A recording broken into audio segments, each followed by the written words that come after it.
nk'uko mubibonye duhejeje kwakira ingabire ingabire igizwe n'incanco zishika 500 duhawe n'igihugu c'Ubushinwa.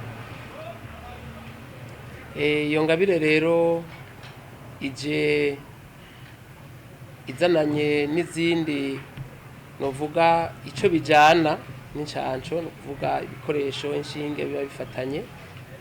Hanyuma nko mubizi hariho n'ibindi bihugu byatwemereye incanco, twovuga kigamuza makungu c'isi yose nazo turaziteze.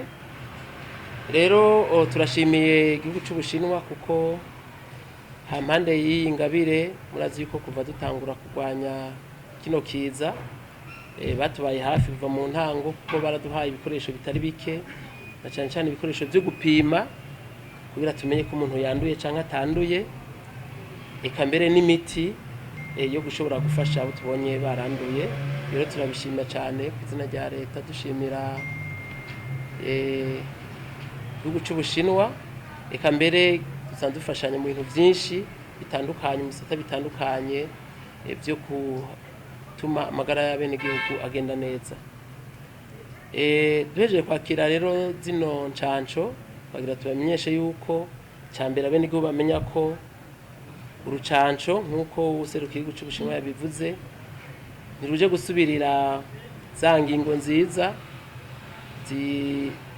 ziri mu migwi itatu ca civugo ngenderwa ko dukurikiza mu gukinga no kurwanya covid, cyane n'icibera mu gihugu cyacu Burundi, tirendakira, sinandura kandi sinandukiza coronavirus. Vyumvikana rero yuko teza kubandanya twikingira, dukaraba kenshi n'amazi meza n'isabune, dukuriza zinyangingo twama tubashikiriza kugira ngo tubanaye twikingira, ko byarabonetse yuko naho umuntu aronka urucanco ntikibuza ko yandura.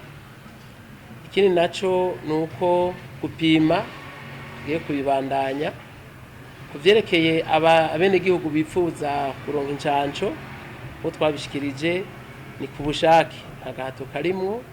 Rero guherejo tugiye kugurura urutonde kuvuga yuko uzobikenera azoza yiyandikishe kugira ngo tumenye ababa bakeneye izo ncanco. Mwabonye ko zibikwa ahantu hameze neza, ntivyo kumvikana yo tugiye tuzijana hari hose turondeza bipimisha, kuko teza kubikwa neza. Byo zofasha rero kugira ngo tumenye abazikeneye baba Barundi canke abanyamahanga ba mu Burundi, hanyuma duheze tubizironse abazoba bazifuza.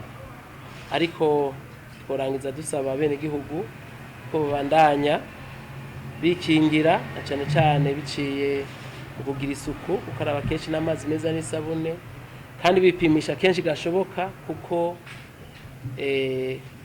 kwipimisha ni ikintu gikomeye cyane kugira umuntu amenye yuko yanduye canke atanduye. Ivyo kandi kugira n'umuntu aronka urucanco, uretse kwiyandikisha kugira tumenye abazikeneye, tuzomusaba yuko asinya rwa rupapuro nk'uko shiramo mpuzamakungu OMS risaba yuko aruronsa atagahato. Ivyo biheze azoheza yipimishe, turabe ko atanduye, yaranduye tumuhe umuti, hanyuma atanduye aheze aronswe urucanco. Murakoze. Les 500 000 doses de vaccins Sinopharm offertes par le gouvernement chinois sont bien arrivées au Burundi. Et c'est un grand plaisir pour moi d'assister à cette cérémonie de remise officielle.